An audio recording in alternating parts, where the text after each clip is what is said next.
Assalamu alaikum qadırman zamandaşlar. Elter Qoomduk Teleradyo Kompaniyasının el nargı teledolborunun gezektegi sany oda. Bugünkü görsötübüzdün masalesi erkektin gögü er bolot, ayaldın gögü jer bolot. Mına uşunday makal var. Bul dagı bir variant menen da aytylat. Erkektin gögü er bolot, ayaldın gögü tul bolot dep de aytylat. Anan bunu Kırgız ezelteden aytıp keletat. Emni üçün aytıp keletat. Emni üçün mындай saktalıp keletat. Emni üçün el oğuzundan bulda gele түшпөйт. Emni üçün ayal menen erkektin мүнөзүн taптакыр ушул bir-birine karama karşı же эки башка кылып Kırgız eli пайдаланган. Bunun özünчө maanisi bolsa керек деген ой менен ушул талкууну баштап олтурабыз. Эми топту Жеңишбек байке siz buzup берсеңиz, сиздин жолуңуз улук. Эмне үчүн Кыргыз эркектин көгүн, эркектин өжөрүн, эркектин ушул бир айтамын эр болот деп, ал эми аял ошондой болсо, аны дегеле киши катарында болбой калат деп, же таптакыр жакшылыктын баарынан куржалак калат деп айткан. Ушул сөз өзү мааниси өтө күчтүү сөз да. Ошон үчүн Кыргыз эли унутпай келген. Мурун адам бала Кыргыз өзү сөзүң өлгөн чөзүң өлсүн дечү. Ошон үчүн кыргыздар өжөрүлүгү жакшылыкка өжөрүлүк болсо, өжөрүлөнүп ушул кыргызыма ушуну алып келем, муну жасайм, тигини жасайм, муну бияка кайтарам деп жерин коргоп, элин коргогон мааниде өжөрүлөнүп иш кылган болсо, аны эр деп айткан. Эр экен бул, сөзүнө турду. Өжөр бул, айтканын кылат. Бул жакшы деген айткан да. Жакшы адам экен бул, өжөр жигит бул, эр жигит, эр. Бул айттыбы? Ал эр, ал айткарат, ал сөздү аткарат делген. Ишенич болгон, ошол кишинин сөзүндө ишенич болгон. Бул сөз аткарылат деген сөз болгон. Эми анын бул жакшы жагы. Себеби мен ушундай ойлойм, азыр Кудайга шүгүр 70ке келдим. Тиги заман бу заманды көрүп калдык, жакшы көрүп калдык. Мурун чынында эле азыр деле сөз болду. Телевизор, телефон эчтеке жок эле. Доверенность жок, расписка жок эле. Эй, Турсунбай, мен атыман барчы Турсунбайга. Ошол берет сураганың деп койчу. Санын да айтпайт. Ошол барып алып расписка жазбай кетип калчу. Качан берерин да айтчу эмес. Анан ал жигит ким болсун мага берип койчу, мен Турсунбайга берип койчумун. Бу кайсы деп сурачу да. Мен баягы жиберсем берип турсаң мынакей деп койчу. Бүттү. Мына булар мурун Кыргыз негизи ошол дале элибизде ал сөз бар болгондон кийин демек ошондой адамдар, жигиттер бар. Бирок ал жигиттердин колунда көп жок. Жанагы өжөр деген кашанын ичиндегилер көп да бизде. Өжөрлөнүп алат, бийликке келип алат, өжөрлөнүп алат, калп айтат, дини кылат. Элдер кличка койсо дагы, эмне койсо дагы өжөрлөнүп жүрө берет да. Ошон үчүн ичибиз тоңолбойт, элибиз тоңолбойт. Темселеп ушу жүргөн жашоо болуп турат да ушул азыр. Эми аялдын болсо өжөрүлүгү. Эми аялдын дагы эми бул өжөр деген сөзүн дагы айтайын, эки мааниси бар да. Аял өжөрлөнүп, ушу менен жакшы жашап кетем, ушу менен оңоп кетем, ушу менен балалуу болом, үйлүү жайлуу болом, мен үйдү сактап калам десе, бул жакшы аял. Өжөр, бул өжөр. Күйөөсү ичип келип атса да ал өжөрлүгүн салып көтөрүп келип жаткызып, эртең тургузуп, билгизбей, кийимин кийгизип, тамагын берип, жумушка жөнөтөт. Өжөр. Эми өжөрлөнөм деп эле эркекке тең эл өжөрлөнүп алган аял бул эркек өжөр эмес болсо, бул аял өжөр болгондо турмуш өтүп кетет.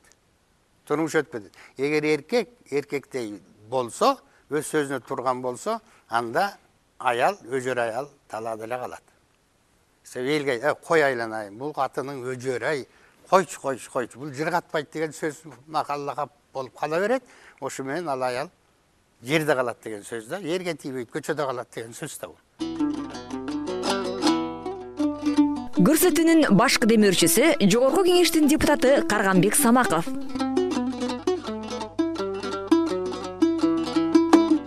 Ушул аялдын дагы маселеси көтөрүлүп аткандан кийин жекеле эркектин эмес.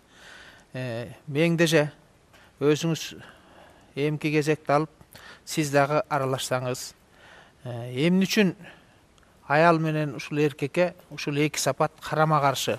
Эми бул жанагы жогоруда айтып кеткен аксакалдын айткандай мурдагы турмушта биздин дегеле кыргыздын жазылбаган заң законунда бул сөздүн бардыгы баркы, куну болгон, ал аткарылган, анын ар бир сөзүңдүн сурагы, жообу болгон.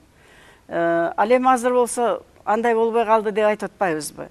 Мына мисалы азыркы мезгилде кандай болбосун, кайсы мезгил болбосун, биз кыргыздар, мусулмандар эр жигиттерди, эркектерди биз пирибиз деп келгенбиз. Ошол эрди пир катары туткан аялдардын катарына кирем мен өзүм дагы. Бирок азыр эми ар кандай болуп кетпеди? Ошол пир тутканга жана эр болгонго татыксыз болуп калган жигиттерибиз аябай көбөйүп кетти азыр. Эми бул жерде мен мындай бытовой жагынан, тиричилик жагынан алган бир мисалды айткым келет да. Биздин бир жолдошторубуз болгон. Азыр деле бар. Бир аял ушундай көк. Өз каалаганын жасайт. Анан бир жолу бир 5-6 жыл көрбөй калып, көрүп жолугуп калсак, баягы аял айланайын, 35 жаштагы аял, баягы Шахановдун айткандай, 35те кемпир болгон кыздар азбы дегендей картайып кетиптир. Анан аябай таң калып, "Эй, сен эмне болду? Эмне картайдың? Эмне арктадың?" десем, "Аш жетпей жүрөт" деди. "Жок эми аш жетпей жүргөн, эми ал сөз эле дечи, эмне болду?" десем, "Мен өзүм жаманмын" дейт. Өзүн мойнуна алып атат да. "Мен күйөөмө араздашып калсам, сүйлөбөй бир ай жашай берем" дейт. "Эртең менен тамагын берем" дейт. "Тамакты даярдап коем, келгенде сүйлөбөйм, өзүмдү өзүм жей берем" дейт. Картайып кетиптир. Муну өзү бул аялдын көктүгүнүн начар жагы, пайдасыз жагы. Ал эми азыркы биздин мезгилде турмушта баарыбыз көрүп эле жүрөбүз, күбө болуп жүрөбүз. Азыркы биздин аялдардын көпчүлүгү бул көктүктүн эки түрүндө жашап атабыз да. Мисалы, аялдардын көктүгү бул көк эле болбостон өжөр, максаттуу өжөр. Ушул коомдогу көп эр жигиттерибиз эр болбой жасабай койгон иштердин баарын жасап атат кээ бир аялдарыбыз. Тарыраак түшүнүктү алган болчу болсок, тарыраак болгону менен өтө керектүү түшүнүк, турмуштук түшүнүктү алган болсок, албетте аял кишине бир кечиримдүү болуш керек. Аялдын көөгү бир гана жер эмес, жана айткандай тулду калып барат турбайбы? Мындайча айтканда, аялдардын жөнү жок жерден көгөрө берүүсү, мына эркекке мындай бир жол бербей койгону турмушта. Мен бала багып атам, сен эмне багышпайсың? Мен тигини кылып атам, сен эмне кылбайсың? Атаандашуу менен, көгөрүү менен өжөрлүк, ошол өжөрлөнүп отуруп, баягы үй бүлөсүнөн ажырап, чын айтканда эле тул болуп калган аялдар толтура. Ал эмес трагедияга, оңолгус трагедияга, кайгы, чоң кайгыга калып барат ушунун өзү. Бул жагынан биз баары бир чыгыштын аялдары, мусулман аялдар, биз эркекке кечиримдүүлүктү бергенибиз туура эле болот деп ойлойм да. Көрсөтүүнүн демирчүсү Мухтар Өмүракунов аттындагы коомдук фонд. Эми биздин бийлик эгеси бул жерде Ажаке, Турсунбай Ажаке отурат. Эми Ажаке, сиз да аралашыңыз сөзгө. Ушул үй бүлөлүк мааниде ушул көбүрөөк колдонулат го, ушул макалчы. Эркек аябай эрегишип, анан кийин жана кыргыз айтат, аябай орой айтат, десеме деп. Анан кийин ал арак ичсе кошо арак ичип, ал урушса кошо урушуп, ал тиги көчөдө бирөө менен жүрүп келсе мен да андан ашырып жүрөм деп. Анан ошондой заман болду. Сиздин оюңуз? Рахмат. Бисмиллахиррахманиррахим. Жеңиш агабыздан жана меңдей эжеден кийин сүйлөш оңойраак мага. Анткени ушул макал чечмелеп беришти. Терең мааниде, тар мааниде түшүндүрүп беришти. Бирок сиздин сурооңузга конкреттүү жооп бергенде мен баары бир тарыхчы, философ катарында бир тарыхка кайрылып кетпесем болбойт.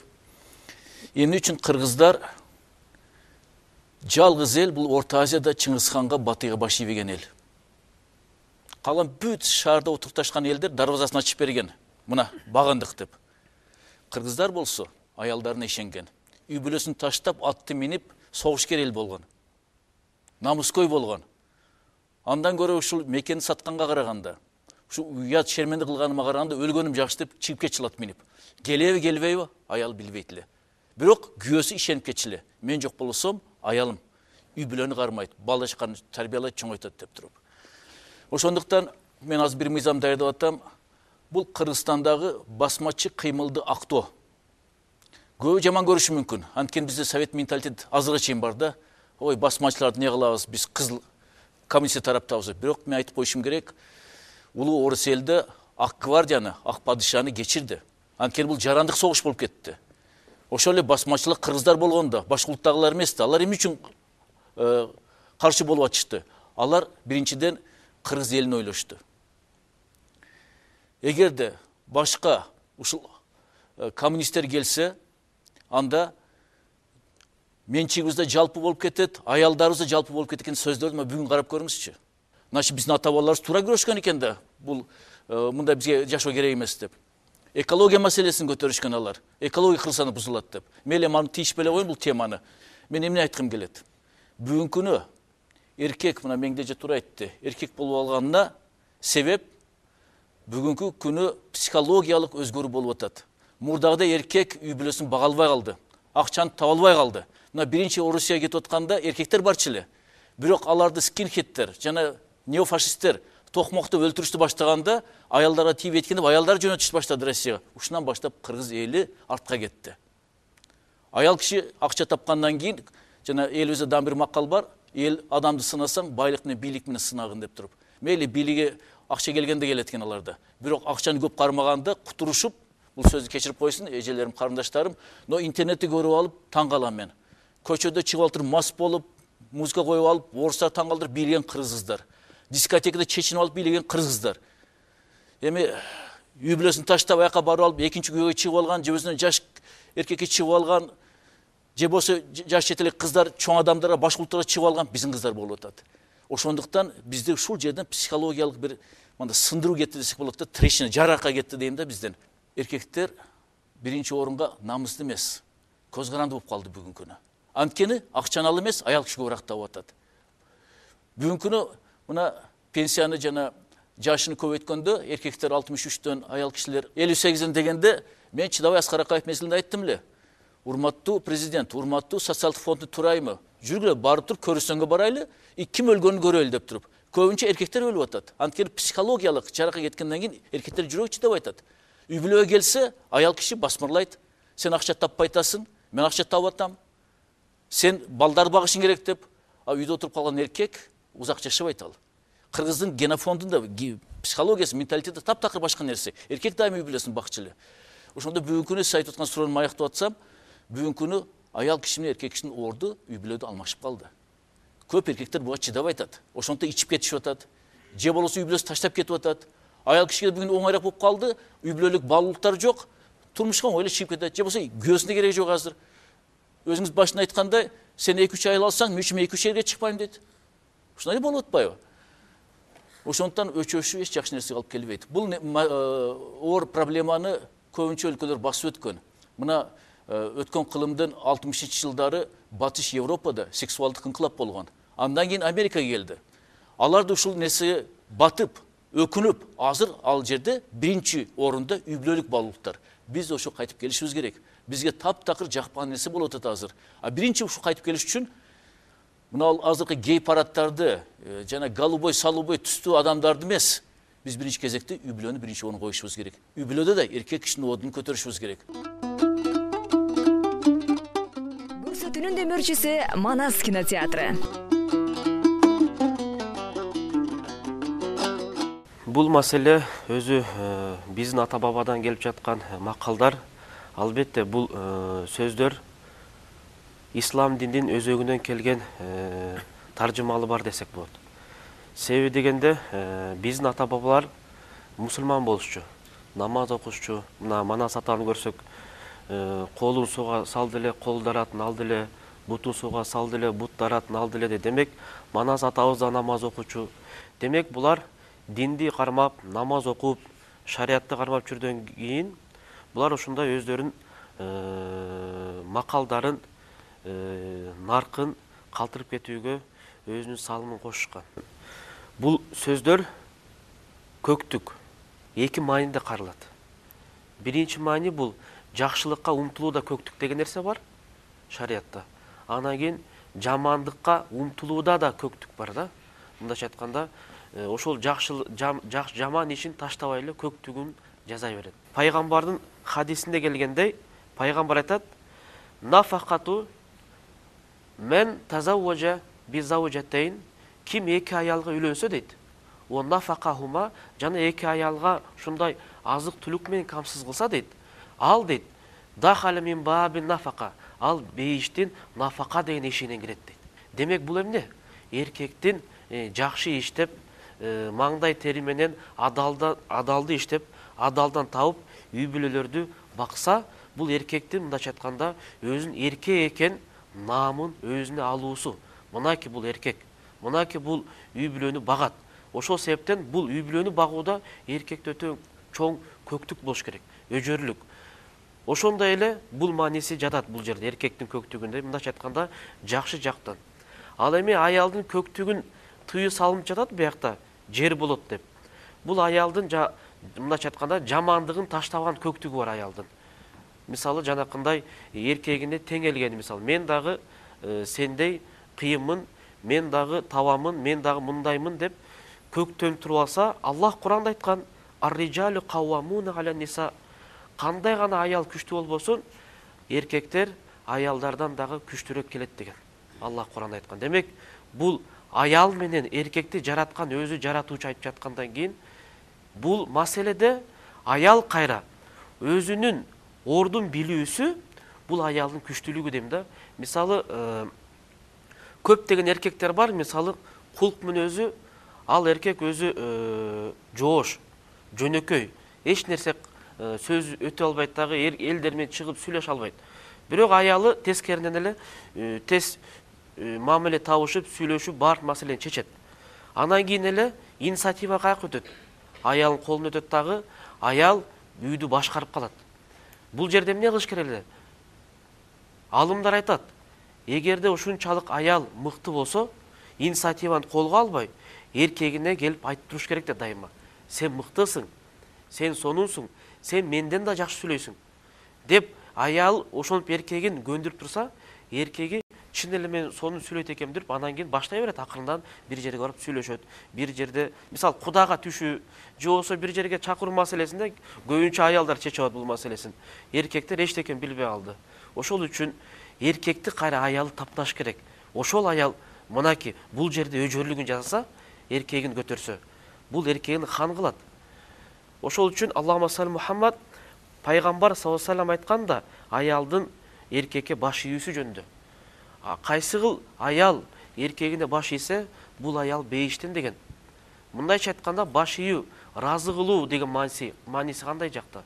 Ушул аял кандай гана күчтүү болбосун, эркегин эркектей көрүүсү керек да. Ошол үчүн пайгамбар саллаллаху алейхи ва саллямдын хадисин карасак, аксару ахлуха ан-ниса, тозоктун көбүнчө калкы аял заты деген. Неге айткан? Мунун мааниси кеп, албетте биздин апаларыбыз намустуу, динди кармап жүргөн алар тууралуу эмес. Бияктан жанакы Турсунбай байкебиз айткандай, жанакындай ойноштук кылып жүргөн кыздар, булар өзү эмнеден башталган? Туура эмес, жаман жактагы көктүгүн көтөрүп алган да. Ошол жерге өжөр болуп калган. Күйөөсүнө мындайча атандашып, ойноштутуп алган, күйөөсүнө атандашып, дагы бир нерсе кылып алгандыктан пайгамбар саллаллаху алейхи ва саллям аялдын бул жердеги келтирген тозоктун ээлерин болуусу тууралуу пайгамбардын айтып кеткен хадиси бар. Эми жер болот дегенди биз хадисти алып келдик биякта. Көбүнчө аял заты жанакындай кечиресиздер, эми бул жалпы гана баардык аял эмес, бул жалпысынан айтылып жатат. Ушакка жакыныраак болот, мисалы, жанакындай көгөрөт, мисалы, ушак айтпасын десе эле болбой эле өзүнүн көктүгүнө салып эле ушак айта берет. Баланча деген бул болуптур, түкүнчө деген тигил болуптур дейт. Пайгамбар айтат: мүрзө азабын чегүүчү дейт. Мүрзө азабын тартуучу бул ушак айткан адам дейт. Бул жер болот деген сөз мааниси, жерде дагы ошол ушак ташып жүргөн адам жер менен жексен болуп, ошо жерде азап чегет деген сөз. Рахмат, Ибрагим мырза.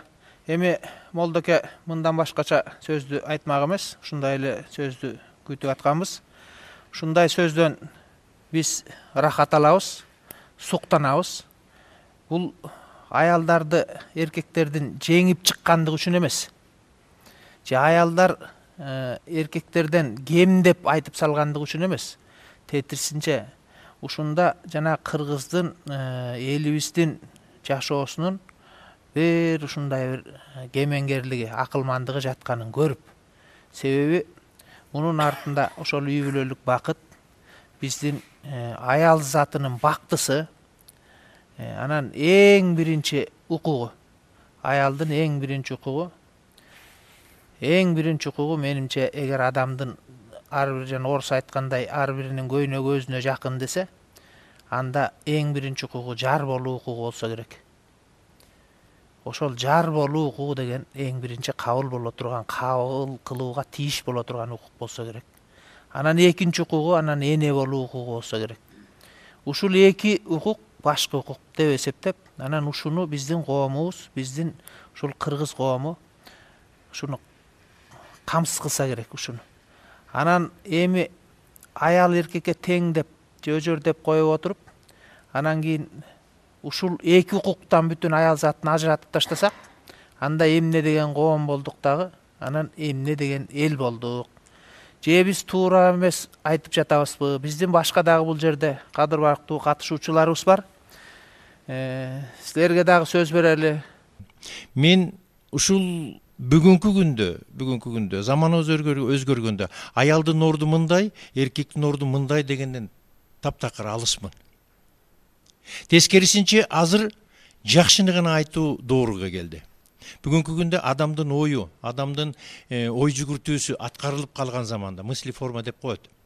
Ошол аткарылып атканда кыргыз жөнүндө тек гана жакшы сөздү айтыш керек. Аялы жөнүндө тек гана жакшы сөздү айтыш керек. Эркек жөнүндө кыргызды, маселен уул бала болобу, кыз бала болобу, улуу кичи болобу, кичүү болобу, мен ушундай адат болуп калыптыр. Алтыным деп айтам. Эркегине дагы, эжеме дагы алтыным. Бул сөздү баалай билген, сөздү кастарлап бага билген кыргыздын өзүнүн улуулугу мына ушул жерде жатат. Биз бүгүндөн баштап аял затын тескерисинче көтөрөлү. Тескерисинче эркекти көтөрөлү. Басмырлоо, анан тески ал мындай болгон, анан тигиндей. Азыр ошондон арыла турган доорго келип калдык деп ойлойм. Эрди аял урушуп калды деп коелук да. Себеби эркегинин аягы суюк. Күндө бир аялга барат. Жүрөт ар кайсы жерде. Анан бирок аялын кетирбейт. Аял үйүндө балдары менен деп коелук. Анан кетирейин деген ниети жок. Эми айда аялым үйдө отурсун, бирок мен эркектик кылып күндө көчөдө башкалар менен жүрөм деп жүрөт. Анан ошонун аялы чыкты дейли. Эми бул деген минтип атса. Анан мен деле балдарым чоңоюп калды. Мен деле бияктан бир нерсе кылбайымбы деп көгөрсө. Ошого кандай деген кеңеш айтат элеңиз? Азыр ошол аялга эмне деп акыл айтаар элек, ошол аялга кандай мамиле кылаар элек, эмне деген ой ошого жүктөөр элек деген нерсени айтып атабыз да. Бирокчу бежеке жана өзүң айткан жанагы эркектер жөнүндө сөз болуш керек. Азыр эркектер баягы өзөгүнө карайлычы, оорунун өзөгү каяктан чыгып атат. Ошого караш керек болуп атат. Анан өзөгүнүн тиги оорусун айтпай, оорунун каяктан чыгып атканы жөнүндө кеп болуш керек. Анан тигил минтип койду эле, ошого мындай кандай кылабыз деген. Бул тең салмактуулук эмес. Бул деген кандай десем, бир бетке эли кетип атат да сиздин оюңуз. Мен сизге 5 жолу бир суроону берсем, баары бир эле ошону айттыңыз. Рахмат. Бул биз жер сыяктуубуз да. О жерге урук түшкөндө ошону кандай бапестеп, кандай өстүргөнүнө жараша өсүмдүктүн жыйынтыгын, мөмөсүн алабыз. Ал эми биз бул жерде, менин оюмча, мен мындай адам катары ойлогонум, биз аял заты так ошондойбуз. Биз улуттун асыл уругун өстүрүүчүбүз, урукту алып жүрүүчүбүз, улантуучубуз. Ошондуктан мен ошондой болуп аткан кырдаалда, ошол менин курбум, келиним болобу, кызым болобу, садаган кетейин, сен күйөөңө теңелбе. Эркектен ойно бакыры токтолор, сен деген бала төрөп, бала өстүргөн урукту асыл урукту, улуттун уругун өстүрө турган затсың. Сен ошол жолго барбагын. Сен ошол үйдүн куту болуу менен гана бул адамзаттын уругун улай турган таза затсың. Сен жаныңды таза сактап кал деп айтар элем. Рахмат. Рахмат эше. Эми биздин эл өлгөн эмес да. Ошон үчүн ушундай биринчи эле келген ой ушундай болуп атат да. Жаңылык айткан жоксуз. Элдин наркын айттыңыз. Биздин ата бабаларыбыздын азыр кесирин ушу жаштар көтөрүп турат. Жаштарга тийип атат ушу азабы. Болбосо ошол кыздын ошонун энеси бар. Ошо баланын дагы эне атасы бар. Ошолордон тарбия берип чыгыш керек болчу. Балам, кой, булгаба. Мурун кандай эле? Кызды төркүндө өзүлөрү алып берчү эле эне атасы. Баланы дагы эне атасы сүйлөшчү эле. Жоопкерчилик эки жакта болгон. Алар азыр эмне болуп атат? Азыр андай жок. Өзүм таптым, өзүм жашайм. Ата эне эмне болду? Өзү билсин, эртең мага күнөөсү калбасын деген сөз болуп атат. Ошол эгер үй бүлөдө ошол кыз бала ошондой тарбияланган болсо эч убакта андайга барбайт. Андай жолго баспайт. Анан энеси ошо негизи энесин көрүп кызын ал дейт. Жешигин көрүп төргөт дейт.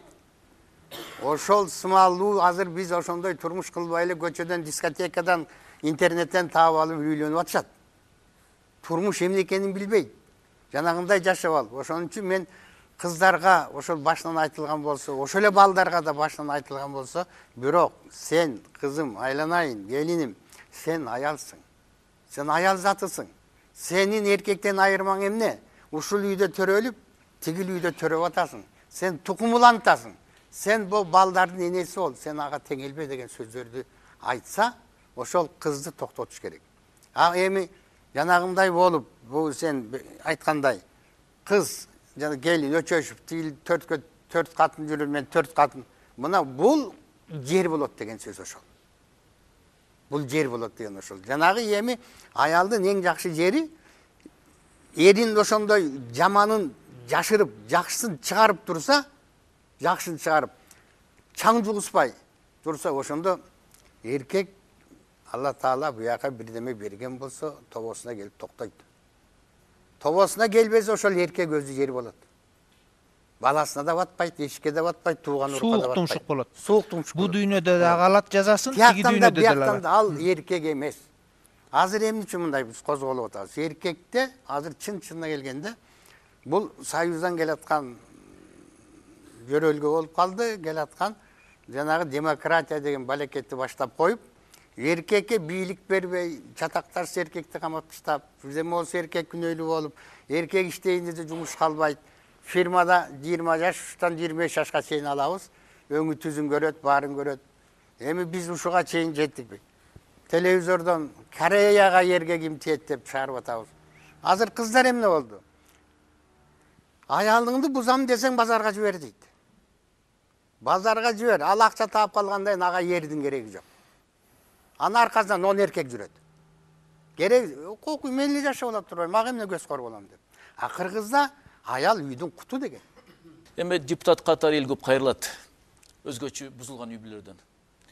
Анан көбүнчө кайрылгандардын 99% кыз келиндер. Күйөөм ойноп кетти, мен кечирген жокмун. Мына эми алимент төлөп айтат, балдарым эч ким карабай атат, кыйналып бүттүм, жардам бериңиз дейт. Мамлекет жардам бере албайт деп түшүндүрөм карындашыма. Мен болсо айлык эчтен кишен жардам берейин, көп жардам бере албайм. Бирок күйөөңнөн кайра жарашып атам, балдар үчүн деп атам.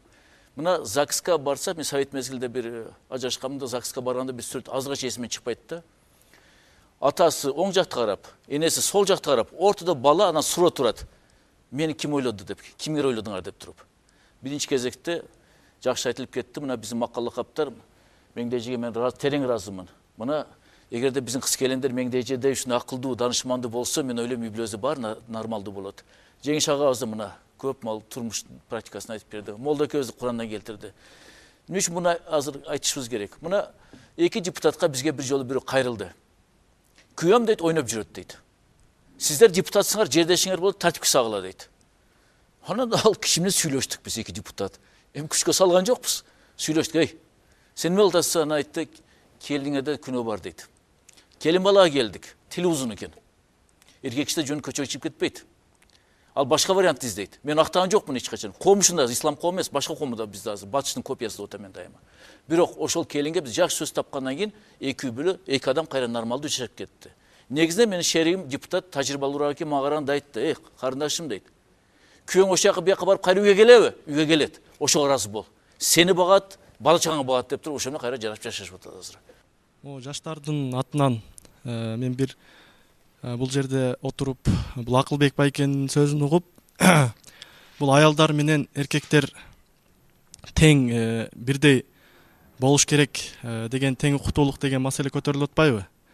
Ушул жерде мындай өзүмдүн оюмду, анан экинчиден бул агайга мен суроо берип кетет элем. Бул жараткан бул дүйнөдөгү ар бир нерсени өзүнүн орду менен тартиптеп жаратыптыр. Мисалы, эркек менен аялдын айырмасы өтө чоң. Эркек күч жагынан, акыл жагынан аялдан айырмаланат. Физиологиялык, психологиялык өзгөчөлүктөрү менен экөө айырмаланат. Эми муну салыштыра турган болсок, жүк ташуучу машина менен жеңил иномарка машинага салыштырсак, жүк ташуучу машина бул эркек болсо, аял заты болсо ошол иномаркадай назик. Эми бул агай айткандай болсо, эгер тең болсо, бирдей болсо укукта, анда биз биринчи алардын психологиясын жана табиятын тең кылыш керек да. Экөөнүн табияты, экөөнүн психологиясы башка болуп турса, анан кантип экөөнү тең кылабыз? Алам баягы табиятынан өзгөчөлүктөрү бергени менен адамдын жанын, жан дүйнөсүн, акыл эсин, мээсин, жанагы кара күчүнөн сырткары баарын тең бирдей берген. Адамдын аялдын ылдый болушун адамдар өзүлөрү ойлоп чыгарган. Диндер өзүлөрү ойлоп чыгарган алтыным. Ошо бийликте отурган илгертеден ислам динине чейин дагы аялды кантип бир кездерде матриархат болгонун эсиңде болсун. Азыркы дүйнөбүз патриархат дейт. Ошол матриархат доорунда аялдардын орду болгон. Азыр биз эркектер деп кыйкыргандар матриархат доорунда аялдар баарын башкарып келген. Азыркы күндө ошол нерсенин эле өзгөрүп кетиши, орун алмашып калышы. Ошондуктан бул нерсе негизинен Кудай Таалам жараткандан кийин, ар бирине жан бергенден кийин, руханий байлыгын бергенден кийин, мына ошону менен теңделет. Аял адамзатчы анын күчү менен теңделбейт. Анын табияттагы өзгөрүүлүгү менен теңделбейт. Ал турган нерсе эң негизи адам бири-бири менен теңдеше турганы акыл эси, жан дүйнөсү, руханий байлыгы, анын башында мээси. Бул үй бүлө деген бул кичинекей мамлекет. Ар бирибиз үйдө ата болгондон кийин, эне болгондон кийин, азыр мына өзүңүздөр көрүп атасыздар, мамлекетте дагы бийликке аял кишилер келип атпайбы?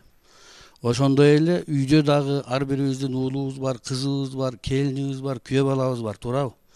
Ошон үчүн биз үйдө уулубузга, кызыбызга, келинибизге, күйөө балабызга дайыма ушул жакшы акыл насааттарды айтып, ушундай болуш керек деп, анан үйдө маселени макулдашуу менен чечсек, эгерде, ошондо мен ойлойм үйдө жамандык болбойт деп ойлойм да. Бешимбек агай, сиз Акылбек агайга мындай деп суроо салбадыңызбы? Жанагы күйөөсүнө өчөшүп ойноп кеткен эр жигитке аялын кандай деп сөз айтышыбыз керек? Эмне акыл кеңеш берсек болот депчи? Мен ойлойм, бул деген кыргыздын салтында мисалга алсак, мисал үчүн азыркы убакта ошол күйөөсүн ойноп кеткенине өчөшкөн аял ошо Россияга кетип, жана көк беттенип, айласы жогукат кылып аткан аял. Бул азыркы күндүн маселеси да, ушул күйөөсүнө өчөшкөнү, күйөөсүн басып кеткенине өчөшкөнү, Россияга кеттүү, башка жака кеттүү, иштеп кеттүү.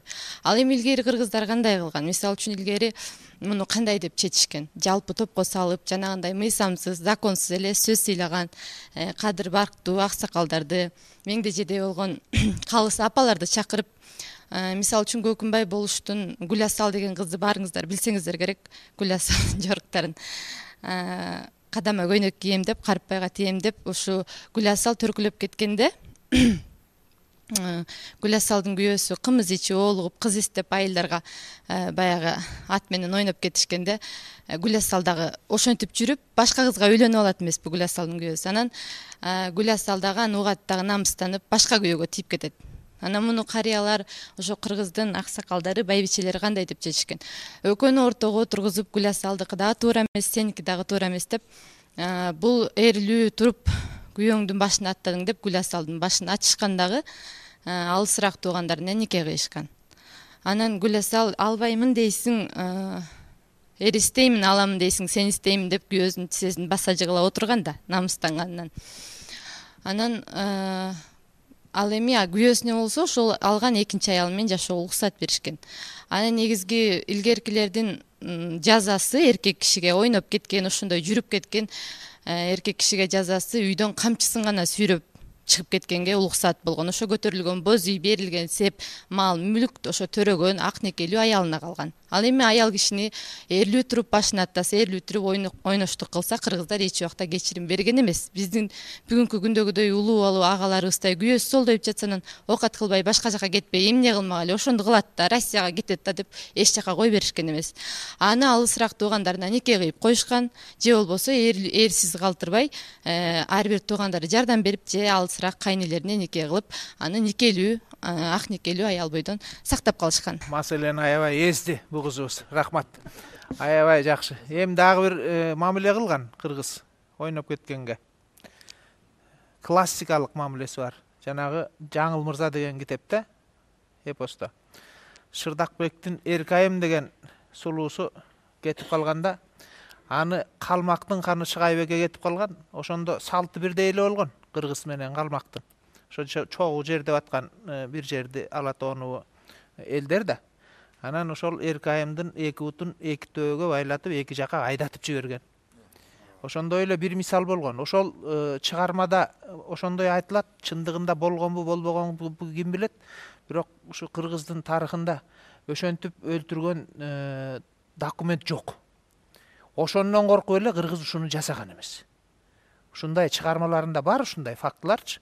Бирок ал иш жүзүндө баланча ушинтип кылыптыр, ушундай болуптур дегенди мен чында көп эле окуп билип жүрөбүз го, бирок уга элекпиз. Күйөөсүн үй бүлөсүн сакташ үчүн ошо тамак ашызап, кооз үйүнө кийинип, келгенде күйөөсү мындай тозуп алып, жакшы эмне кылса, мындай үй бүлө бул жерден сакталып калышы мүмкүн дейм да. Анткени мындай сөз бар да, айтып коет эмеспи? Бирөөлөр азыркы убактагылардачы, бирөөнүн аялы кыздай, менин аялым муздай депчи. Мына ошого бул ошол такылып да, бул жерденчи. Башка бирөөнүн көрүп, мындай сулуу көрүп, ал аялы болсо мындай үйдөн кандай берсек, эскемелерди мындай кийинип жүрсө, мындай өтө көрүнбөй калат да.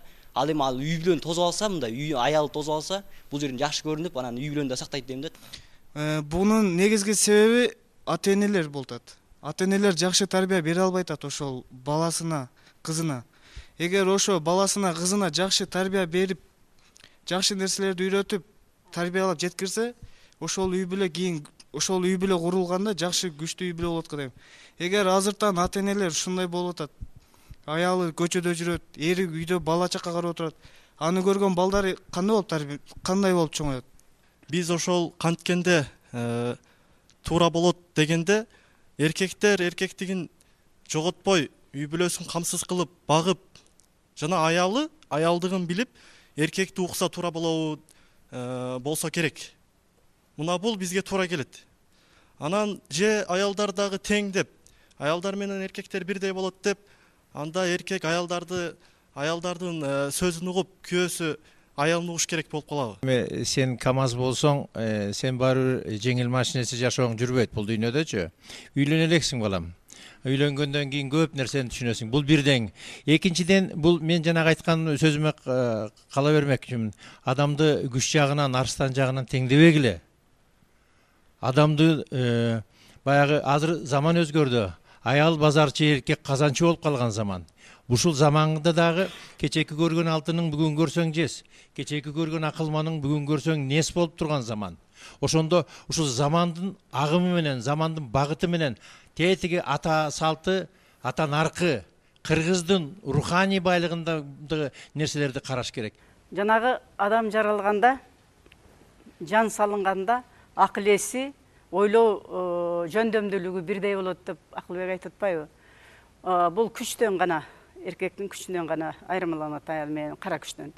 Мына 5-кылымды эстейли, 530-жылдар Тумар энебиз Сактардын падышасы кир Персиянын падышасы кир басып келгенде бул Тумар энебиз эмесин жиберет, элчисин. Силер судан басып өтпөгүлө. Биз аялдарбыз. Барыбыз жерибизди сактайбыз. Биз бербейбиз дейт. Десе кир эмне кылды? Эркекчиликке салып, кара күчкө салып, болбой судан басып өтүп, сактардын эмесин кыйрата баштады, элин. Ошондон Тумар эне баягы өзүнүн даярдаган 5000 мыкты кыз келиндерден турган армиясын айтат. Кагылайын сиңдилерим, бизге мезгил келди. Аттаңгыла дейт. Ошондо Тумар эненин 5000 жоокери чагылгандай, тумандай басып кирип, тигилерге каршылык көрсөтө баштаганда Тумар энебиз жаа менен кир падышанын кекиртегин жараткан. Кир падыша чоң тарых, кир падыша кулагандан кийин эл өзүнөн өзү эле тыркырап качып багынып берген. Демек биздин кыргыз энелерибиздин пайдалуу көктүгүн дагы айтып коюш керек да. Мен ойлойм ушу сиздин жакшынын жамандын жары болгончо жакшынын жесири бол дейт. Ошол сыяктуу кыргыздын эң залкар инсандарынын бири Жолон Мамытов деген абабыздын жубайысыз сиз. Ошол жаш кезиңизден бери ошол кишинин атын булгабай, ошол кишинин атын туу кылып көтөрүп, ушул жашка чейин өжөрлөнүп, көктүк менен келатасыз. Мына бүгүнкү күнү мындай күйөө таппай калган, эр таппай калган фактылар толтура, бирок сиздин заманыңызда андай мүмкүн эмес эле. Каалаган кишиңизге тийип кетмексиз, каалагандай басып кетмексиз. Балдарыңыздын бирин дагы жер каратпай, көктүк менен ошол кишинин кадырына жетип, ошонун акыбетин Кудай сиздин өзүңүзгө дагы берип, өзүңүздү дагы белгилүү жазуучу, белгилүү инсан кылып, ушул Кудай Таалам балдардын кадырлуу энеси кылды. Ошо сиздей адамдар бар үчүн биздин элибиз дагы эле эл бойдон турабы деп ойлоп отурам да. Көрсөтүүнүн демирчүсү Мухтар Өмүракунов атындагы коомдук фонд. Кыргыздар мусулманчылыкты кармангандыктан наркы калды дейм да. Себеби дегенде көптөгөн эл бар. Дин мусулманчылыкты карманбай, кайсы бир теңирчиликпи же бир шаманчылыкты карман алып, алар наркы калбай калды. Мисалы, ошореки американецтер болобу, ошол жердеги француздар болобу, алар наркы деги бир сөзү жок. Бирок биз мындай десек турарак болот да. Шариятта эжебиз жакшы сөз айтып кетти биякта. Жакшы бир маанилүү жатат да биякта. Сиздин сөзүңүзгө өтө жакшы кошулам, себеби дегенде аялдын көгү жер болот деген бир жакшы бир теманы көтөрүп чыкты. Шариятта Аллах Таала айтат, аял заты дейт, силердин бул жер сымал дейт. Аял заты жер сымал дейт. Мындайча айтканда, мөмөнү кармоочу, ушу мөмөнү чыгарып берүүчү аял. Эми эмне себептен жер деди? Демек бул жерде жакшы маани жатат. Аялдар, ушу жер сымал мөмөнү өзүнүн өжөрлүгү менен өзүнө камтып, сабыр кылып, мөмөсүн өстүрсө, бул аял эң жакшы өжөрлүктү көтөрдү.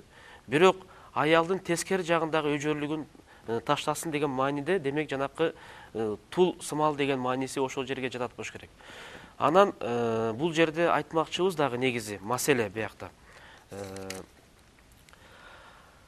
Негизги маселе бул аял заты, биз көтөргөн жокпуз. Аял заты чоң күчтүүрөөк же эркектер күчтүүрөөк деген маселе эмес биякта. Аялдын күчү өз деңгээлинде бар, эркектин күчү өз деңгээлинде бар. Бирок биякта көтөргөндө маселе, мисалы бизде Жаңыл мырза, Курманжан аткабыз, энебиз, мисалы Тумар эне деп көтөрүп айтып атат. Бул аял затынын күчтүүлүгү, эгерде макал, мисал катары алып көрсөк, 1000ден бир 2-3 чыгышы мүмкүн ошондой. Бирок жалпысынан күч деген бул эркекке таандык. Бирок аял менен эркектин эмне маселесин шариятта такталат? Бардык пайгамбарлар эркек болгон. Бир да пайгамбар аял болгон эмес деген маселе көтөрсөк болот биринчиден. Экинчиден, эмне себептен кеп аял киши ошол пайгамбарчылыкка татыктуу эмеспи деген маселеде алымдар айтат, анткени аял киши ал башы менен ойлонбойт дейт. аял киши жүрөгү менен ойлонот дейт. Мисалы баласы ооруп больницада жатып калса, бирөө менен урушуп, биринчи эле кирип баратканда эле атасы башы менен ойлонуп келет да. Энеси жүрөгү менен ойлонуп келет. Кирип эле ботом жакшысыңбы, кандайсың, колуң сынбады, эмне болду деп сылап келет дагы. Атасы келип эле $300 банкрот болдук.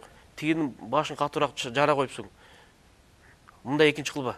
Ал эртеңки күндү ойлоп атасы, акыл эсине салып. Ошол үчүн көп жерде аял заты энеси кишине жүрөгү менен ойлонгондуктан бул жерде аял киши эркектен азыраак бир деңгээлди өзүнө камтыйт десек болот. Мисалы, эгерде ислам динди биз таштап кое турган болсок, бизге жаназа окулуш керек, нике кыйлыш керек, баардык нерселер кайра эле элдин аркысын көтөрүп жаткан адамдар кайра эле бизге келет. Нике кыйлыш керек. Мына нике кыйлганда эле шариятта эмне? Эркек кабыл кылат. Бир.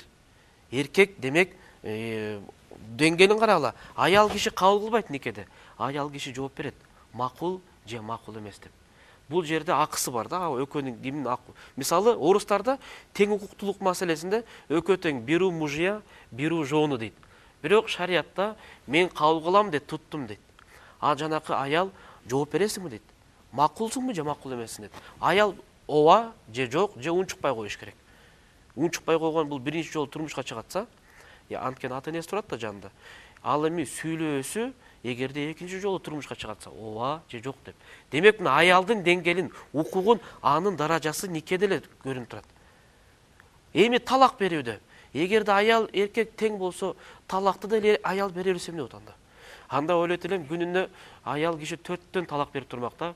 Бүгүн картошка жок 1 талак, нан жок 2 талак, чай жок 3 талак деп. Ошол үчүн бул маселеде талакты да берүүнү дагы эркектин колуна берген, никеде дагы эркек алам дегенди колуна берген. Бул жерде биз эркек күчтүү деген маселе эмес. Эркектин даражасын көтөрүп, өзүнүн ордуна коелук. Аялдын даражасын өзүнүн ордуна коюп, ошол аял, акылдуу аял, ошол эркектин даражасын баалап берсем да бул эжебизде болот. Анда коом ошондо өзгөрөт. Ошону коом оңолот дейбиз иншалла. Рахмат. Биз адашпайлы. Баары Алладан. Алла Таала айтып атат. Бака баштуу эркекке алтын баштуу аял татыйт. Алла Таала айтып атат. Мен бир ата энеден жараттым силерди. Бирок өң берип, тил берип, жакшы каада салт, үрп адат кылып, уруу кылдым дейт. Туурабы? Ошол. Ошол үчүн биз кыргыз ата бабаларыбыз түптөн келаткан ушул каада салт, үрп адатты Алла Таала бизге берген. Бизге берген. Ами ислам дининен эч ким талашпайт. Бүт кыргыз кимден сура, арак ичип аткандан сурасаң да мен мусулманмын дейт. Мунун кыргыздын канында бар. Кыргыздын канында бар. Бир эле эч убакта Куран аятта жүрөт.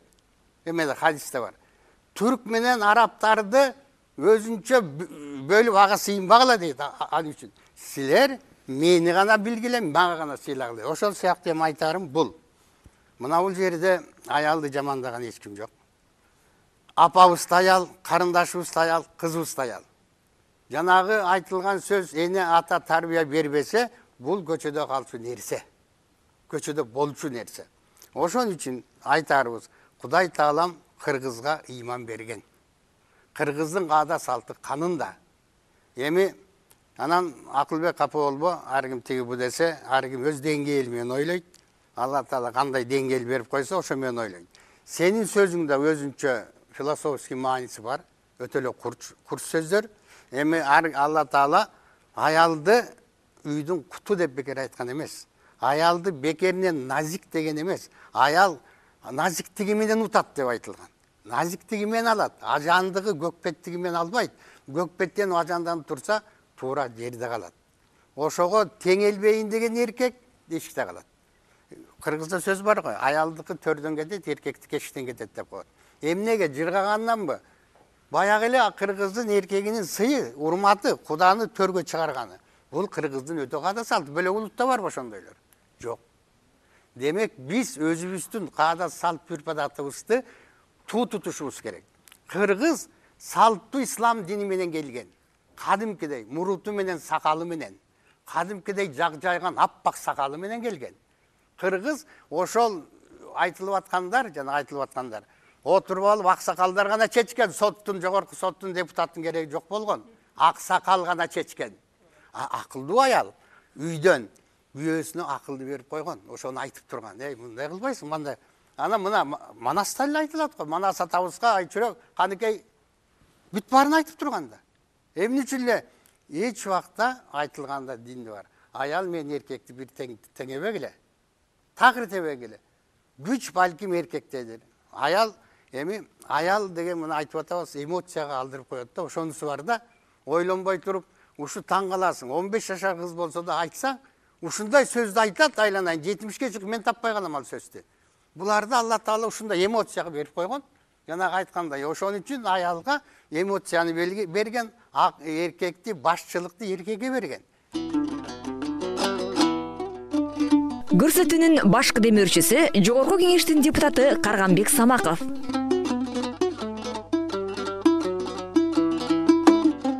Эми бийлик өкүлү Турсунбай ажеке, сизде тыянак сөз. Мен катуу ойгоп атканым, биринчиден Бейшембек ажы сизге жана ушу сиздин программаңызды колдогон адамдарга мен терең ыраазычылык айтып кетейин. Эл наркы деген ушул программаны мен ушу өзүм үчүн чолуу чыгышым, бирок башка программаларга карап турганда бир пикирге келип атам. Ушул жерде айтылган сөздөр жалаң элдин данышмандыгы негизинде, макал лакаптар негизинде.